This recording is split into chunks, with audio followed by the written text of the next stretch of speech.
So you've read this legislation, you're familiar with it. If it became law, what would happen to the country?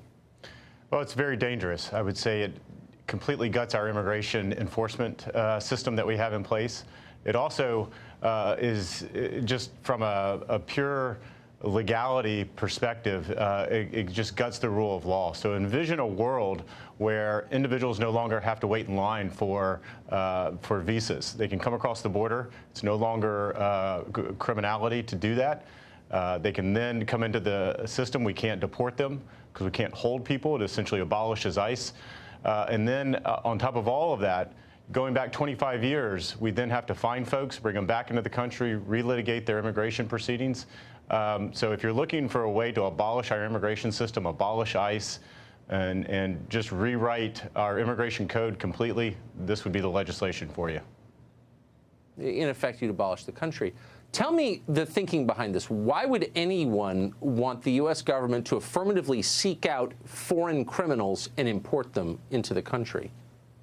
Well, we've seen this over the last several years in a number of pieces of legislation. And I think the idea here is that somehow, even though they go through the due process, even though they have a legitimate order from an immigration judge, that they have no legal right to be here, that they need to be deported, they need to return home, somehow that's not good enough. Somehow we've stacked the deck against them. And so you need to bring them back, relitigate them, provide them attorneys at government expense. So there's a theory here that somehow the deck is stacked against these individuals when that's not the case at all. They have full due process. They go through the immigration system like everyone else. At the end of the day, if an immigration judge declares that they have no legal right to be here and orders them deported, that's what the men and women of ICE do, carry out legal immigration orders and deport individuals. And so I think there's a group of individuals that say, we don't like that.